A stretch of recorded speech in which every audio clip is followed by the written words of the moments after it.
তার অন্য কোনো অধ্যায়কে শাস্ত্র বলে বলা হচ্ছে না। কেবলমাত্র এই অধ্যায়টি শাস্ত্র নামে অভিহিত। কেন এটিকে শাস্ত্র বলা হয়েছে? কারণ ভগবদ গীতার মধ্যে যতগুলি অধ্যায় রয়েছে তার মধ্যে যদি শ্রেষ্ঠত্বের দাবি কোনো অধ্যায়কে দেওয়া হয় অভিধা, তা হবে পঞ্চদশ অধ্যায়। এখন কেন একে আমরা শাস্ত্র বলবো, সেই প্রসঙ্গে দু চার কথা বলেই আমরা ভগবদ গীতার এই অধ্যায়ে পাঠ শুরু করব। শাস্ত্র কোনো গ্রন্থকে বলতে গেলে তার কতগুলি লক্ষণ অবশ্যই দরকার, তাহলেই তাকে আমরা শাস্ত্র বলতে পারি। শাস্ত্র হতে গেলে তাকে জীব সম্পর্কে বলতে হবে। জীবাত্মা, জীবের স্বরূপ কি, এই সমস্ত বিষয় সেখানে আলোচনা থাকতেই হবে। তাহলে জীব সম্পর্কে আলোচনা থাকবে শাস্ত্রের মধ্যে, আর থাকবে জগৎ সম্বন্ধে, যে এই জগৎ কি, তার স্বরূপ, কিভাবে এই জগৎ সৃষ্টি হয়েছে, এই সমস্ত বিষয় শাস্ত্রের মধ্যে থাকবে। আর থাকবে ঈশ্বর সম্বন্ধে কথা,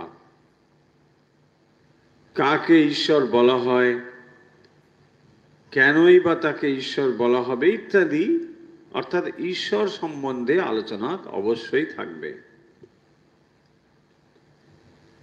আর থাকবে বন্ধন কাকে বলে, জীব যে এই সংসারে বন্ধন হয়ে রয়েছে, বদ্ধ হয়ে রয়েছে, তাই বন্ধন সম্বন্ধে আলোচনা শাস্ত্রে থাকবে। আর থাকবে মুক্তির বিষয়ে আলোচনা, কি করে বন্ধন মুক্তি হতে পারে। জীব, জগৎ, ঈশ্বর, বন্ধন, মুক্তি, এছাড়াও একটি বিষয় সেখানে থাকবে, সেটি হলো জীব এবং পরমাত্মার সঙ্গে ঐক্য। জীবাত্মা পরমাত্মার ঐক্য, সেটিও কিন্তু এই শাস্ত্রের মধ্যে থাকবে। তাহলে এই বিষয়গুলো যে শাস্ত্রে আলোচিত হয়েছে তাকেই আমরা বলবো একটি সম্পূর্ণ শাস্ত্র। শাস্ত্র হতে গেলে এই লক্ষণগুলো থাকতে হবে। শ্রীমদ্ ভগবদ গীতার এই 20টি শ্লোক সমন্বিত পঞ্চদশ অধ্যায়ে এর সবকটি আছে। আমরা ধীরে ধীরে সেই বিষয়ে যখন আসব, আপনারা নিশ্চয়ই বুঝতে পারবেন, এই লক্ষণের সঙ্গে মিলিয়ে নেবেন যেগুলো মিলছে কি না। কারণ স্বয়ং ভগবান বলছেন এই অধ্যায়টিকে আমরা শাস্ত্র নামে অভিহিত করতে চাই। তার মানে এই বিষয়গুলো যদি আপনার জানা হয়, তাহলে আপনার আর জানবার কি আছে, এর বাইরে আর প্রয়োজন নেই। তার মানে এটি একটি কমপ্লিট শাস্ত্র, পূর্ণ একটি শাস্ত্র, যেখানে জীব, জগৎ, ঈশ্বর, বন্ধন, মুক্তি, জীবাত্মার সম্বন্ধ এসব নিয়ে আলোচনা করে। তাহলে এই অধ্যায়ের ভেতরে এই বিষয়গুলো এখানে রয়েছে, তাই এটাকে শাস্ত্র বলা হয়েছে। এবারে এই অধ্যায়টি শুরু হচ্ছে একটি উপমা দিয়ে। সংসারকে নানাভাবে, নানা শাস্ত্রে বা নানা জায়গায় বিভিন্ন কিছুর সঙ্গে তুলনা করা হয়েছে। এখানে যেমন বৃক্ষ বলা হচ্ছে, সংসার বৃক্ষ, অন্যত্র সংসারকে অনেক কিছুর সঙ্গে তুলনা করা হয়েছে। সংসার যেমন বৃক্ষ, সংসারকে জ্বলন্ত গৃহের সঙ্গে তুলনা করা হয়েছে। সংসার হচ্ছে একটি জ্বলন্ত গৃহের মতো। আক্ষরিক অর্থে জ্বলন্ত গৃহ না হলেও এর ভেতরে যে দহন জ্বালা রয়েছে সেই বিষয়টি কিন্তু উপলক্ষিত হচ্ছে এই উপমার দ্বারা। সংসার একটি জ্বলন্ত গৃহের মতো। যখন গৃহটি জ্বলছে, আপনি না পারছেন গৃহে থাকতে আর না পারছেন বেরিয়ে আসতে। আগুন লেগে গেছে ঘরে, কি করবেন? বেরিয়ে আসলেও মুশকিল। সংসারকে বিভিন্ন জায়গায় কিভাবে উপমা দিয়ে দেখানো হয়েছে সেগুলো বলছি। সংসার এরকম, সংসার মানে জ্বলন্ত গৃহ। আমাদের যেমন সংসার কারাগার বলা হচ্ছে না, সংসার কারাগার মানে এখানে যেন আপনি কারাগারে বন্দী রয়েছেন।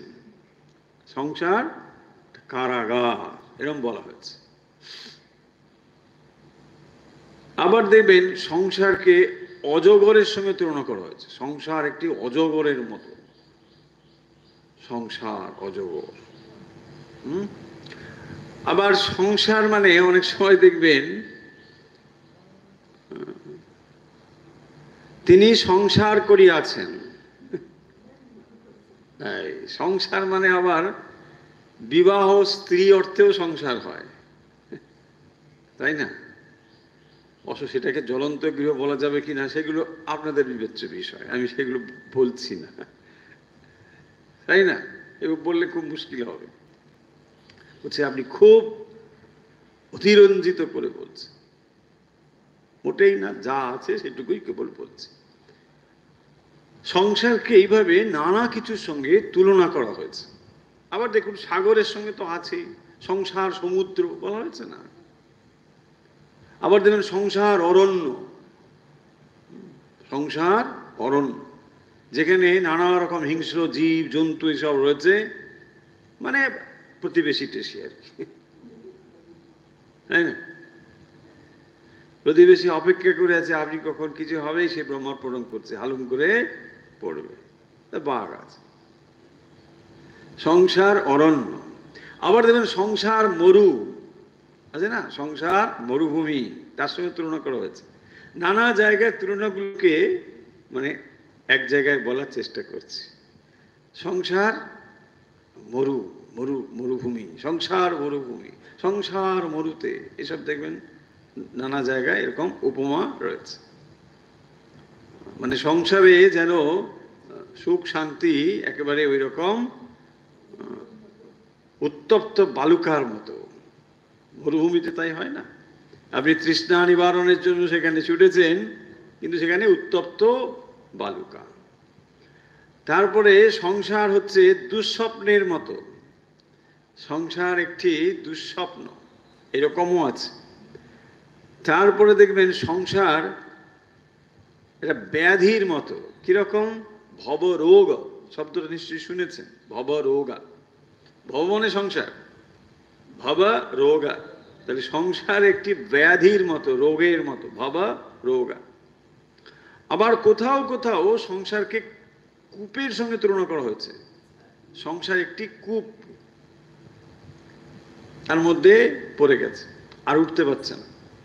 এইরকম ভাবে নানা কিছুর সঙ্গে সংসারকে তুলনা করা হয়েছে।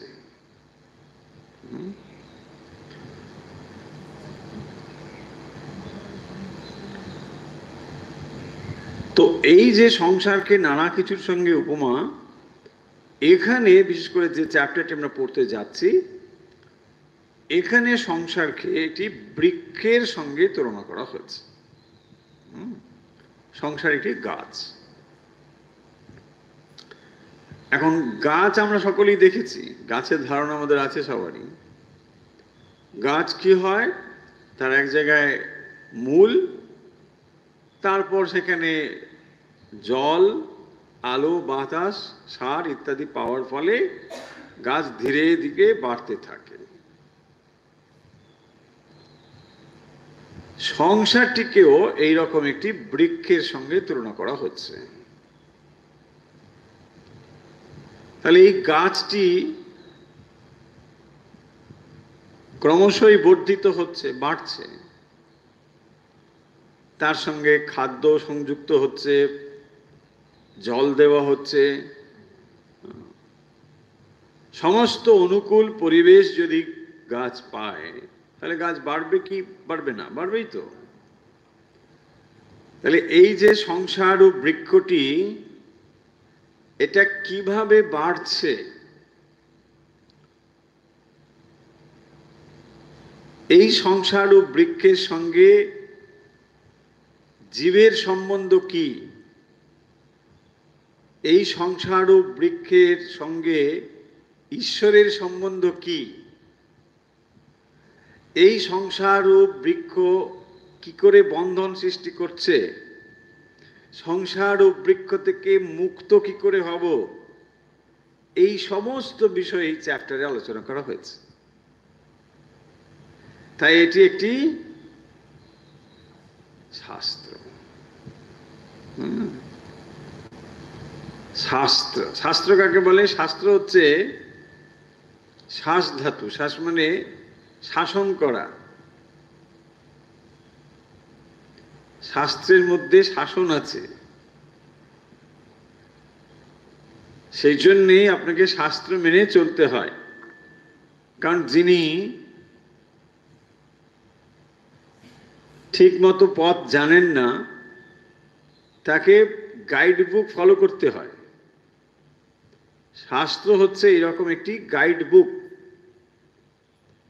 আপনি কোথাও যাচ্ছেন, তার জন্য আপনার একটি গাইড বুক দরকার, পথ নির্দেশিকা, তাই না? তো পথ নির্দেশিকা না হলে যাবেন কি করে? শাস্ত্র হচ্ছে এইরকম একটি পথ নির্দেশিকা। যদি আপনি মনে করেন আমি নিজে নিজেই পথ খুঁজে নেব, তাহলে হবে না। কেন হবে না? না, আপনি প্রথমত অজ্ঞানেই আছেন। আপনার খোঁজা যে পথ, সেটিও অজ্ঞানের দ্বারাই হবে। তাহলে শাস্ত্র হচ্ছে যিনি বা যারা গন্তব্যে পৌঁছেছেন, সত্য জেনেছেন, তাদেরই কথা হলো শাস্ত্র। আপনি নিজে নিজে যদি পথ খুঁজতে যান, তাহলে কি হবে? দিশেহারা হয়ে পড়বেন, কিছুদিন পরে হতাশ হয়ে পড়বেন, তারপরে সিদ্ধান্ত করবেন এসব কিছু নেই। তাই শাস্ত্র আমাদের ফলো করতে হয়। যে কোনো ধর্মে তাই দেখবেন শাস্ত্রের একটা ভূমিকা আছে, অত্যন্ত গুরুত্বপূর্ণ ভূমিকা রয়েছে শাস্ত্রের।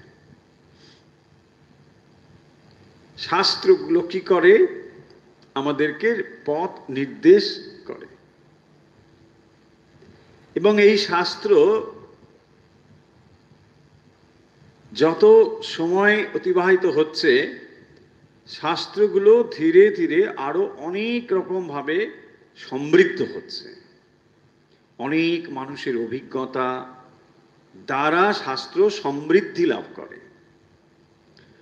তাই হিন্দু সনাতন যে পন্থা, মার্গ, এখানে এটি হচ্ছে সব থেকে গুরুত্বের, যে এখানে শাস্ত্রকে কখনো সীমাবদ্ধ করে দেওয়া হয়নি। এরকম বলে দেওয়া হয়নি যে ইনি হচ্ছেন একমাত্র বা শেষ আমাদের অবতার বা আমাদের বিশেষ পুরুষ, এরকম কোথাও বলে দেওয়া হয়নি। কোনো কোনো ধর্মে এরকম আছে। তার মানে বুঝতেই পারছেন খুব স্পষ্টতই, যদি সেখানে কেউ একজন সত্য লাভ করে বলে আমি সেই সত্য লাভ করেছি, সঙ্গে সঙ্গে তার জীবন সংশয় হতে পারে। কারণ তুমি কি করে করবে, আমার তো বলাই আছে আমি হচ্ছেন শেষ, তুমি আর সত্য লাভ করতে পারবে না। দেখুন কি সর্বনেশে কথাবার্তা। তার মানে আমি মহান বিজ্ঞানী বা আমি মহান যে কিছু, আমার পরে আর কেউ মহান হতে পারবে না, সবাই আমাকেই মান্যতা দিয়ে থাকো, আমি সেই মহান পুরুষ। যাই হোক, সে বিষয়ে আমরা আলোচনা যাব না। প্রসঙ্গ বা কথা হলো, হিন্দু সনাতন ধর্মের এখানেই সব থেকে প্রসারতার দিক বা এটি এর বিশেষ বৈশিষ্ট্য বলতে পারেন, যে এখানে কোনো সংকীর্ণতার জায়গা নেই। আপনিও সেই সত্যকে লাভ করতে পারেন। কোথাও বলা হয়নি যে এই সত্য একমাত্র এই মানুষ লাভ করেছে, আপনি পারবেন না, এ কথা বলা হয়নি। যদি আপনি চেষ্টা করেন নিশ্চয়ই তা পারবেন। আর আপনি যদি পারেন, আপনাকেই আমরা মহান পুরুষ বলে স্বীকার করতে কোনো অসুবিধে নেই, আমরা করব। এখানে অধ্যায়টি শুরু হচ্ছে শ্রী ভগবানও বাচতি। আমরা তাহলে এবারে অধ্যায়ে চলে আসি। আশা করি ইন্ট্রোডাকশন বুঝে গেছেন। শ্রী ভগবানু বাচে, শ্রী ভগবান বলছেন। কি বলছেন? ঊর্ধ্বমূলম মধশাখম আশথম প্রাহুরভয়ম ছন্দাংসি যস্য পর্ণানি যস্তং বেদ স বেদবিদ। আরেকবার শ্লোকটি পড়ি। ঊর্ধ্বমূলমধশাখম আশ্বত্থম প্রাহুরভয়ম ছন্দাংসি যস্য পর্ণানি যস্তং বেদ স বেদবিদ। এবারে শব্দের অর্থে আসব, তারপর আমরা আলোচনায় আসব। শ্রী ভগবানু বাচে মানে শ্রী ভগবান যুক্ত উ বাচে। ভগবান নয়ে হসন্ত রয়েছে, তারপরে উবাচ উ যুক্ত হলে দন্ত নয় উকার হয়েছে, শ্রী ভগবান উ বাচে। তার মানে ভাঙলে হবে শ্রী ভগবান উ বাচে। উবাচ মানে বললেন, শ্রী ভগবান বললেন। কি বললেন? এবারে দেখুন, ঊর্ধ্ব মূলম। ঊর্ধ্ব মূলম দুটো শব্দ যুক্ত হয়েছে, স্পষ্টই বুঝতে পারছেন। একটি হলো ঊর্ধ্ব, আরেকটি হলো মূলম। এই দুটো শব্দ একসঙ্গে হয়েছে ঊর্ধ্ব মূলম। তাহলে ঊর্ধ্ব মূলম মানে, মূলম মানে মূল, শিকড়। তাহলে মূলটা ঊর্ধ্ব দিকে, এটা হলো ঊর্ধ্ব মূলম। তাহলে যার মূল ঊর্ধ্ব দিকে তাকে বলা হবে ঊর্ধ্ব মূলম। এই হলো শব্দ। তাহলে ঊর্ধ্ব মূলম মানে যার মূল ঊর্ধ্ব দিকে। বেশ, তারপরে দেখুন অধশাখম। ঊর্ধ্ব, তারপরে অধ। অধ মানে নিচের দিকে। তাহলে অধশাখম, শাখম অধ, অর্থাৎ যার শাখা নিচের দিকে। আগে আমরা আক্ষরিক অর্থটা বুঝিনি, তারপর কি উপমা তার অর্থ চেষ্টা করব। তাহলে ঊর্ধ্ব মূলম অধ শাখম। একটা গাছ, আমাদের চিন্তার পেছনে পেছনে একটা গাছ যাচ্ছে। তো গাছ একটা হলে কি হয়, তার মূল থাকে, শাখা থাকে। এখানে বলছেন মূলটি হলো ঊর্ধ্ব মূলম। একটা গাছ যেন তার মূলটা ওপরের দিকে। ঊর্ধ্ব মূলম, শাখাগুলো যেন নিচের দিকে। দেখুন এরকম গাছ আপনি কোথাও দেখেননি, তার মূলটা ওপরের দিকে আর গাছাগুলো মানে পাতা শাখাগুলো নিচের দিকে, এ দেখেননি।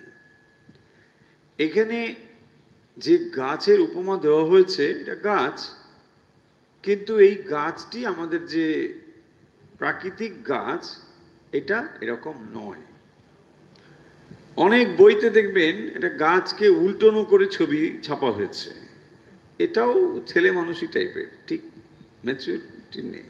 ম্যাচুরিটি নেই মানে ঊর্ধ্ব মূল আমার গাছ এটাকে বলতে, আর এরকম গাছ কোথাও আপনি বাস্তবে দেখেছেন? তাহলে ওরকম উপর দিকে করে দেওয়ার মানে কি? মানেটা তা নয়। মূল মানে হচ্ছে সোর্স, যেখান থেকে তৈরি হয়, উৎপন্ন হয়, তাকেই বলা হয় মূল। মূল মানে সবসময় শেকড় হবে তা কেন? মূল মানে হচ্ছে যেখান থেকে উৎপন্ন হচ্ছে তাকে বলা হবে মূল। যাই হোক, সে কথাতে আসছি। তাহলে ঊর্ধ্ব মূলম অধ শাখম হলো, অধ শাখম ঊর্ধ্ব মূলম। এই এবারে পরের শব্দ দেখুন, পরের শব্দ হচ্ছে অশ্বত্থম। অশ্বত্থম, অশ্বত্থম। প্রাহুরব্যয়ম, প্রাহু অব্যয়ম, অব্যয়ম, অব্যয় মানে যেটা ব্যয় হয় না, অব্যয়। তাহলে অব্যয়ম প্রাহু, ঊর্ধ্ব মূলম অধ শাখম অশ্বত্থম প্রাহু অব্যয়ম। প্রাহু বিসর্গ রয়েছে, তারপরে অব্যয়ম, ওই জন্যটা র হয়েছে, প্রাহুর অব্যয়ম। র কি করে হয়েছে? প্রাহু বিসর্গ, তারপরে অ আছে, সেই জন্যে প্রাহুর অব্যয়ম। আচ্ছা বেশ, প্রথম লাইন পরিষ্কার হয়েছে।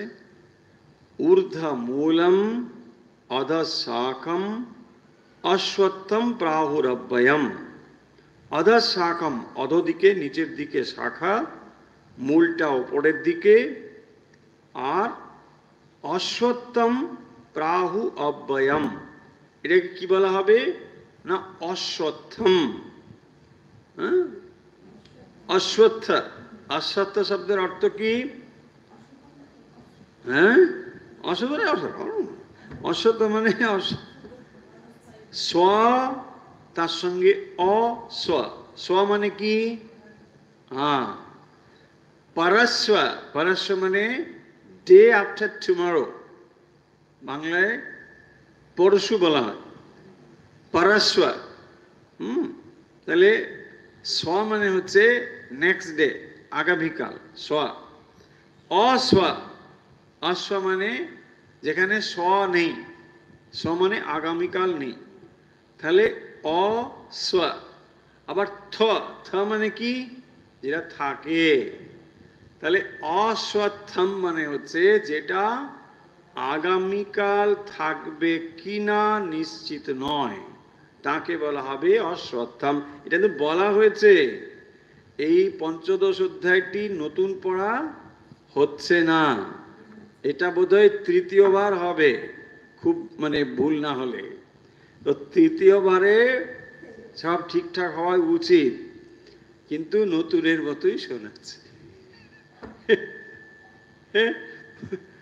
অনেকে বলে না একেবারে পুরো নতুন, যতবারই বলেন সব নতুন মনে হয়। নতুন মনে হয় মানে সব ডিলিট হয়ে গেছে, ব্যাস, তাই না? কত ঝড় ঝাপটা, কত আর মনে থাকে? সেই সংসার, দক্ষিণ দিকের বাতাস, উত্তর দিকের বাতাস, কত রকম প্রবল বাতাস বইছে, ফলে সব মাথা থেকে ডিলিট। ঊর্ধ্ব মূলম অধ শাখম অশ্বত্থম প্রাহু অব্যয়ম। তাহলে দেখুন এখানে যেটি বলা হচ্ছে না, ঊর্ধ্ব মূলম শব্দগুলো শুনতে শুনতে একেবারে মানে মাথার মধ্যে ঢুকে যাবে। ঊর্ধ্ব মূলম, মূলটা ওপরে, ওপর মানে লিটারেলি একেবারে এরকম ভাবতে হবে তাও নয়, যেখান থেকে এটা এসেছে তাকে ওপর বলা হচ্ছে। আমরা সাধারণত কি বলি, ভগবান কোথায়, তিনি ওপরে আছেন। এখানে ওপর মানে নট লিটারেলি ওই দিকটা, এখানে ওপর কথার অর্থ হচ্ছে হায়ার স্টেট, মনের উচ্চ অবস্থাকে বলা হয় হায়ার স্টেট, সেইটাকে আমরা বোঝাচ্ছি ঊর্ধ্ব। সেই জন্যে অর্থাৎ ভগবান পরমেশ্বর থেকে যা সৃষ্টি হয়েছে সেটাই ঊর্ধ্ব, তাহলে ভগবান হচ্ছেন ঊর্ধ্ব, তাহলে সেখান থেকেই সব সৃষ্টি হয়েছে। ঊর্ধ্ব মূলম মানে এটাই। এখানে বৃক্ষ মানে যদি আপনি ফ্যামিলি ট্রি ভাবেন, সেখানে দেখবেন একজনের নাম, তারপরে একটা লম্বা লাইন, সেখান থেকে 1 2 3 4 এরকম, আবার ওখান থেকে আবার 2 1 এরকম করেছে। তার মানে ওখান থেকেই সব ডিরাইভ করেছে, এসেছে সব ওখান থেকে। তাহলে ওখানে একটা প্রথম ঊর্ধ্ব মূলম অধঃ শাখম, তার মানে বিস্তৃতিটা নিচের দিকে, তাই না? এবার পরিষ্কার বোঝা যাচ্ছে না? তবে গাছকে উল্টানোর দরকার নেই, হ্যাঁ গাছ কষ্ট পাবে, বুঝি কি রে এরা সব আমাকে উল্টে দিয়েছে, রস পাবো কি করে, জল দেবে কি ওইখানে, কি সব খান, হ্যাঁ গাছের ছবিকে উল্টে দিয়েছে, দিয়ে ওইখানে জল। ঊর্ধ্ব মূলম অধঃ শাখম অশ্বত্থম প্রাহুঃ অব্যয়ম, তাহলে অব্যয়ম অশ্বত্থম, যেটা আগামীকাল পর্যন্ত যার অস্তিত্ব নেই, এই রকম অব্যয়ম মানে যেটি অব্যয়, যার ব্যয় নেই, অব্যয়। তারপরে মানে অবিনাশী, সোজা কথা। প্রাহুঃ মানে বলেন, এটা বলা হয় প্রাহুঃ, হয়েছে প্রথম লাইন। চলুন দ্বিতীয় লাইন। ছন্দাংসি যস্য পর্ণানি, যস্য পর্ণানি ছন্দাংসি, ছন্দাংসি, তো ছন্দাংসি হচ্ছে বহু বচনে বেদ সমূহ, ছন্দ মানে বেদ, তাহলে ছন্দাংসি মানে প্লুরাল, বেদ সমূহ, বেদ সমূহ হচ্ছে যস্য পর্ণানি। পর্ণ, পর্ণ মানে তাহলে পাতা, গাছের পাতা কি করে, গাছের পাতা হলো তার রান্নাঘর, তাই না? ওখানে রান্না বান্না হয়, তারপরে গাছ সেগুলো খেতে পারে, গাছের বৃদ্ধি হয়। তাহলে এই যে গাছটি, তার পাতা হলো কে, ছন্দাংসি, বেদ সমূহ। বেদ সমূহ কি আছে, জ্ঞান, তাহলে সেই জ্ঞান হচ্ছে গাছের পাতার মতো। ছন্দাংসি যস্য পর্ণানি ইয়স্তং বেদ স বেদবিৎ, পরে শব্দ দেখুন, ইয়স্তম বেদ, ইয়স্তম বেদ, তৎ মানে তাকে, ইয়া যিনি, বেদ মানে যিনি জানেন, ইয়া তৎ বেদ যিনি জানেন, স বেদবিৎ বেদবেত্তা, তিনি অর্থাৎ যিনি এটাকে জানেন। যে অশ্বত্থের পত্র হচ্ছে কিরকম না বেদ, সেইগুলো এই অশ্বত্থকে যিনি জানেন তিনি হচ্ছেন বেদবিৎ, বেদজ্ঞ, বেদবিদ মানে বেদজ্ঞ, বেদকে যিনি জানেন।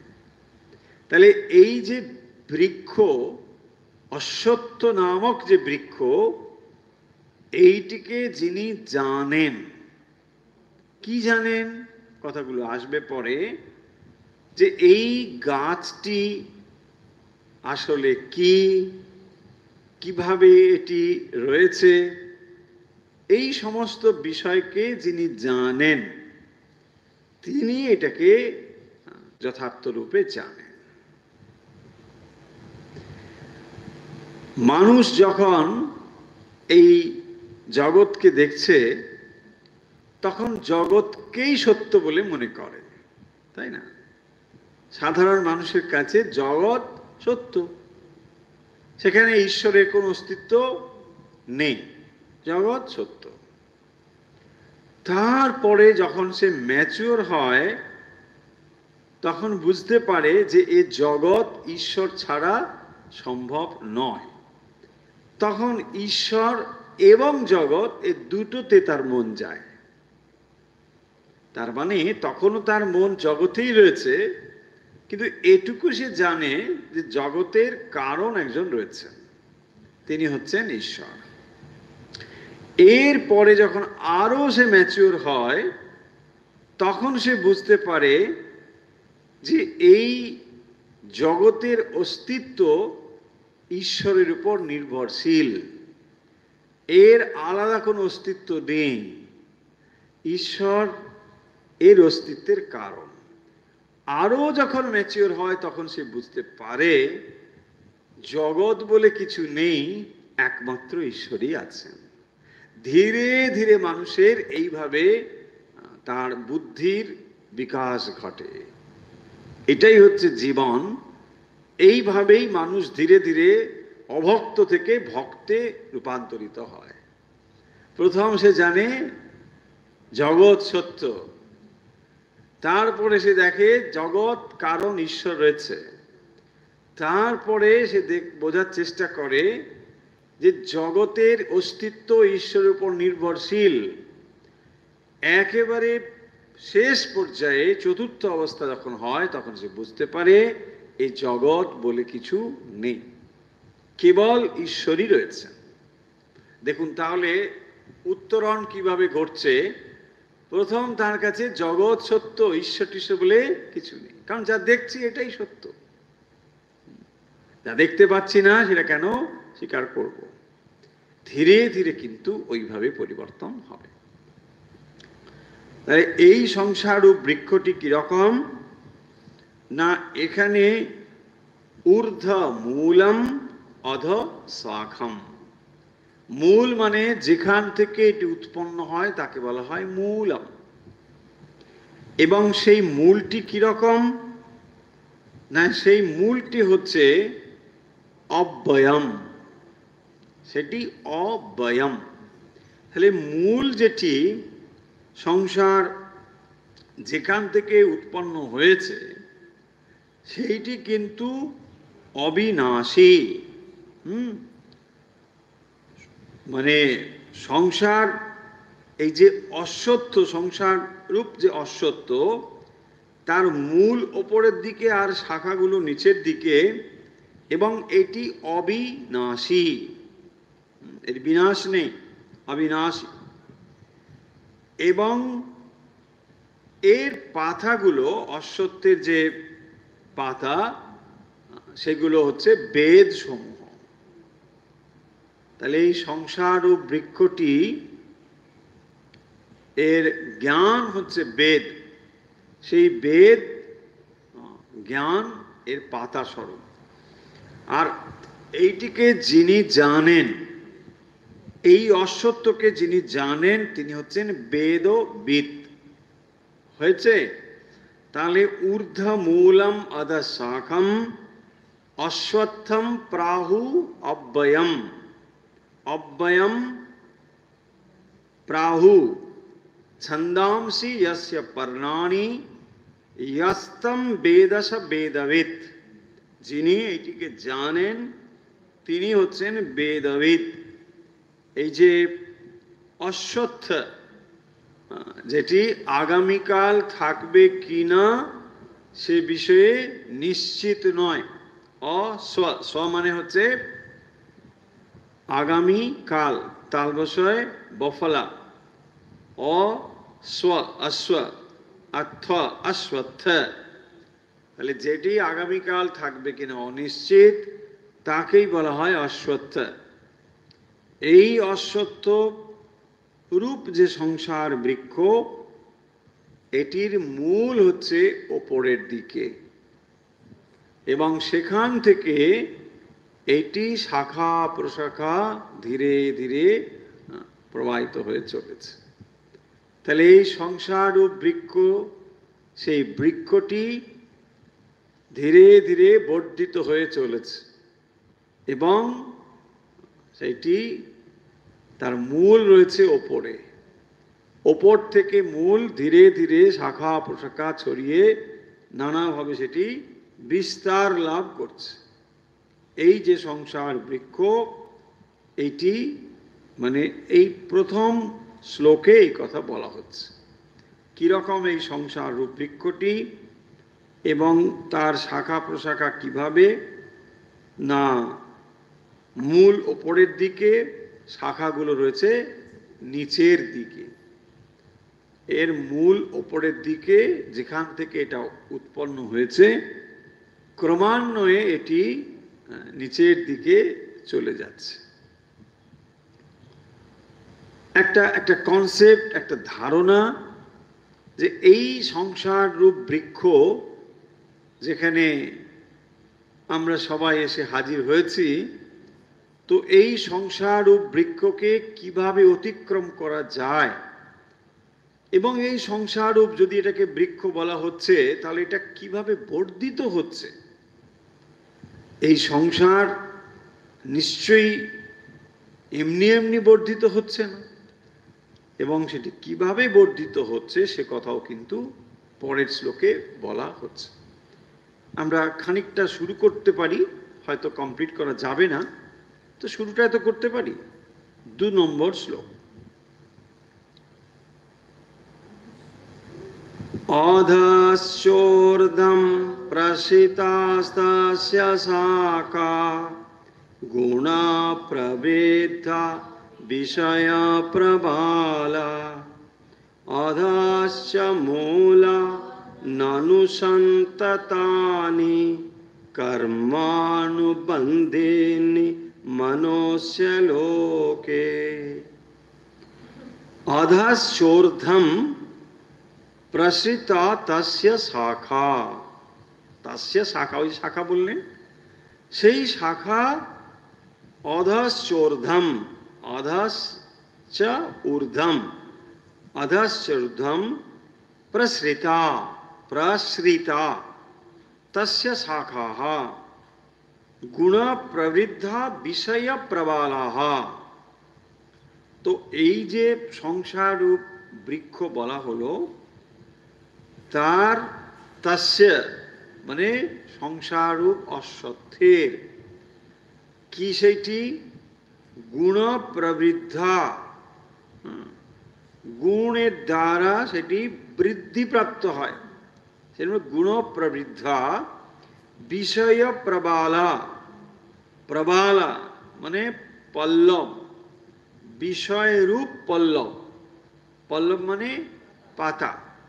তো বিষয় প্রবালা কিরকম, এই অশ্বত্থটি গুণ প্রবৃদ্ধা বিষয় প্রবালা শাখা অধ ঊর্ধ্বং চ, অধশ্চ ঊর্ধ্বং, অধ ঊর্ধ্বং চ প্রসৃতা, বিস্তৃত রয়েছে। তাহলে এই সংসার রূপ বৃক্ষের শাখাগুলি 3টি গুণের দ্বারা বৃদ্ধিপ্রাপ্ত হয়। সেই জন্য বলছেন যে প্রসৃতা তস্য শাখা গুণ প্রবৃদ্ধা, এই সংসার রূপ বৃক্ষের যে শাখা সেইগুলি গুণ সমূহের দ্বারা বৃদ্ধিপ্রাপ্ত হচ্ছে।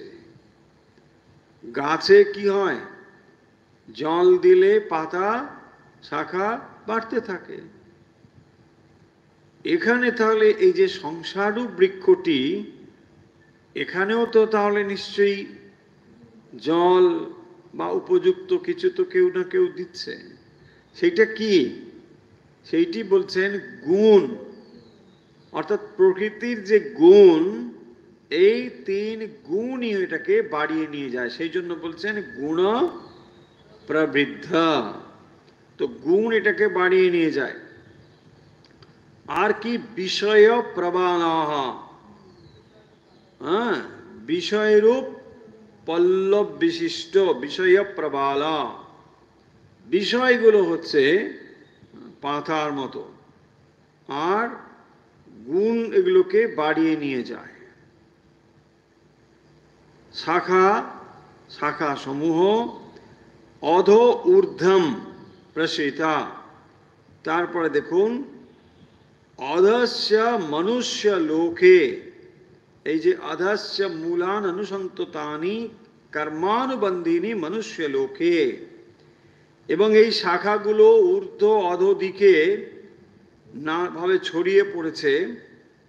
আর সংসার রূপ বৃক্ষের যে মূল ধর্ম অধর্মরূপ কর্মের কারণ মনুষ্য লোকে অধোভাবে বিস্তৃত রয়েছে। তো এই কথাগুলো আসবে, আমরা আজকে এই আলোচনাটা ধরছি না, কারণ এটি সময় লাগবে, অনেকগুলো কথা রয়েছে। বরং 1 নম্বর শ্লোকটিকে আর একবার একটু আলোচনা করে নিই, যা আলোচনা হয়েছে, কারণ ওই আলোচনা গেলে পরে অনেকটা সময় লাগবে, দরকার নেই। 1 নম্বরেই ফিরে আসি। এই অধ্যায়টিকে যা আলোচনা করা হলো আমরা খুব ছোট্ট করে আবার সামাপ করে দিই, যে পঞ্চদশ অধ্যায়টিকে ভগবান নিজেই এটাকে শাস্ত্র বলে বলেছেন। শাস্ত্র লক্ষণ কি আমরা একটু আগেই বললাম, যে যেখানে জীব, জগৎ, ঈশ্বর, বন্ধন, মুক্তি এবং জীবাত্মা পরমাত্মার সম্বন্ধ নিরূপিত হয়, তাকেই বলা হয়েছে শাস্ত্র।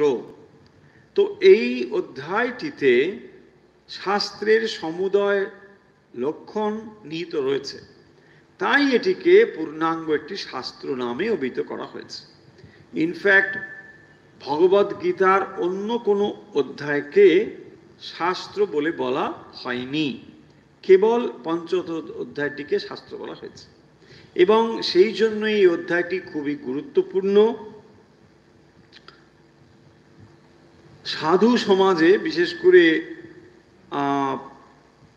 যারা সাধু সন্ন্যাসী, তারা এই অধ্যায়টিকে মানে প্রসাদ গ্রহণের পূর্বে অবশ্য পাঠ্য বলে গ্রহণ করে থাকে। কারণ এর মধ্যে যেহেতু এটি পূর্ণ একটি শাস্ত্র, তাই দেখবেন বিভিন্ন জায়গায় যেখানে সাধু ভান্ডার আদি হয়, সেখানে এই অধ্যায়টি কিন্তু অবশ্য পাঠ করতে হবে, তাই না? সে পাঠ করতে করতে অনেক সময় হয় কি, কি হচ্ছে ওটা আর কিছু নেই, ওই খাবারের গন্ধগুলো সব সেটা হতে পারে, কিন্তু এটা হয়। হ্যাঁ, আপনারা যেখানে দেখবেন সাধুদের ভান্ডার হয়, এইখান থেকেই শুরু হয় সেটা। এই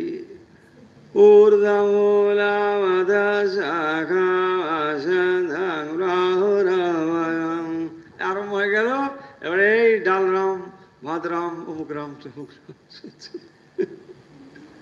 হ্যাঁ, এইসব চলতে থাকে।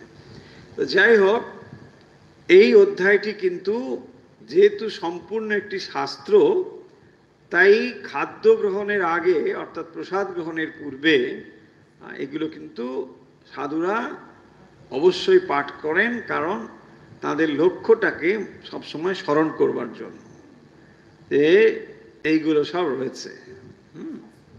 শাস্ত্র সেখানে এগুলো রয়েছে।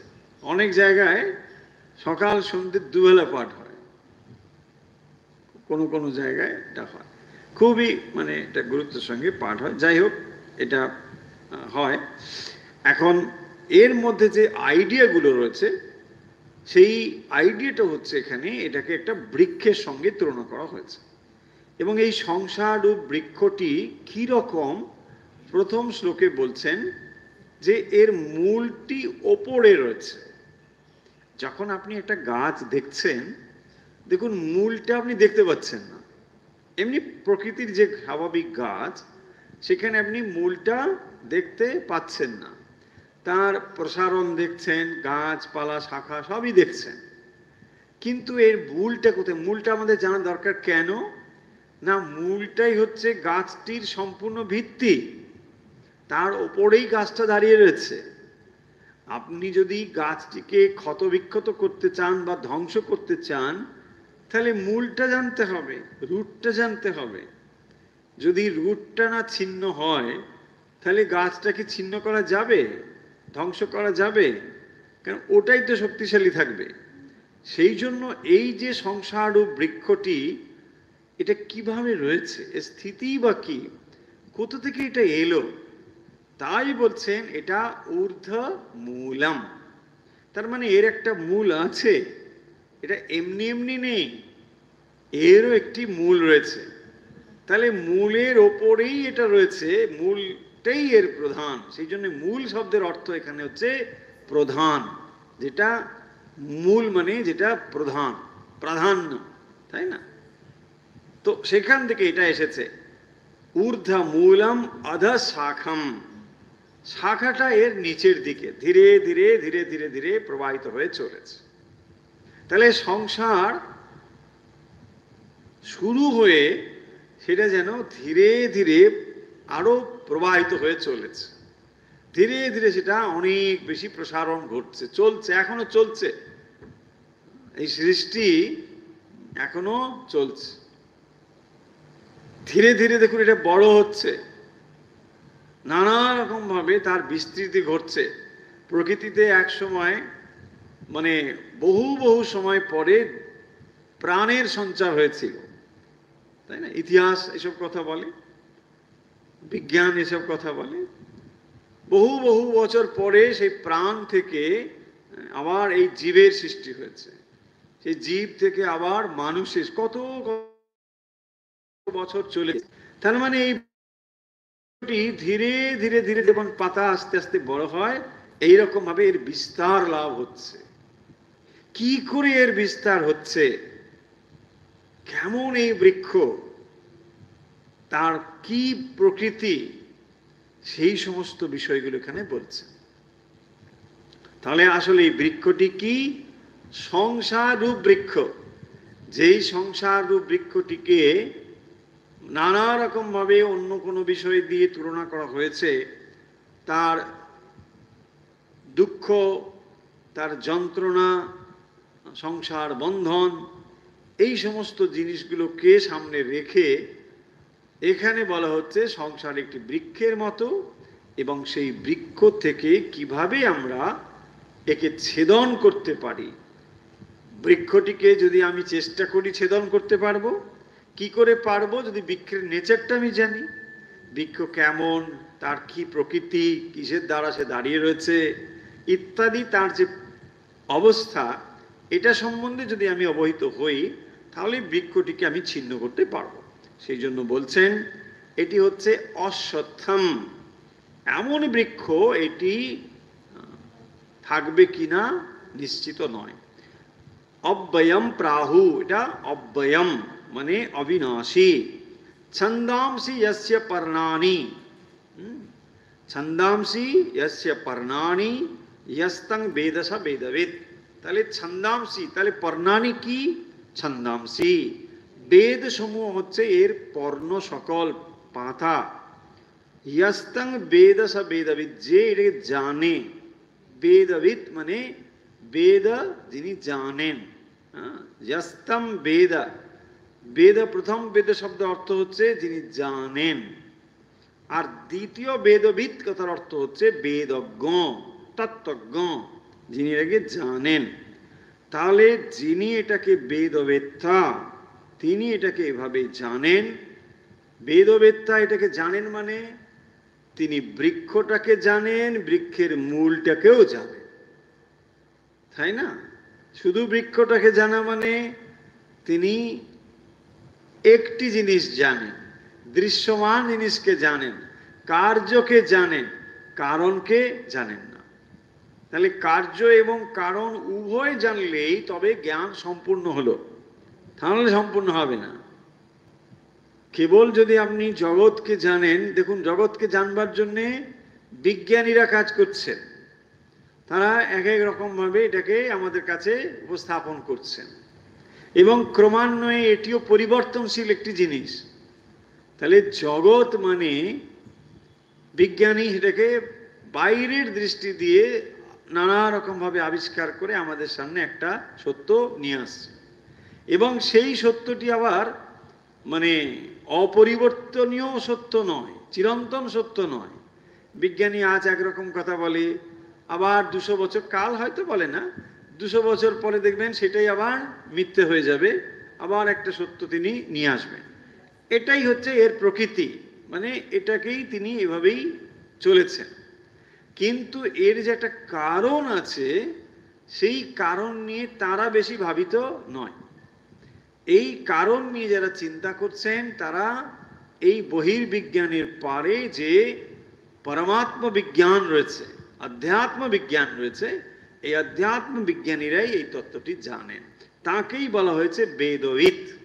তিনি হচ্ছেন বেদজ্ঞ, অর্থাৎ যিনি এর মূল এবং শাখা প্রশাখা দুটোকেই জানেন, অর্থাৎ কার্য এবং কারণ দুটোই জানেন। যিনি যার মূল এবং বিস্তৃতি উভয়কেই জানেন, তিনি হচ্ছেন বেদবিদ। হয়েছে? তাহলে একটি শ্লোকই আজকে পড়া হলো। দ্বিতীয় শ্লোকটি খানিকটা ছুঁয়ে গেলাম বটে, কিন্তু আমরা পিছিয়েও এলাম। পিছিয়ে এলাম এই জন্য যে ওটা শেষ করা আজকে যাবে না, অনেকটা সময় লাগে। পরে আমরা ওই দ্বিতীয় থেকেই শুরু করব। চলুন তাহলে আজকে আমরা শেষ করছি।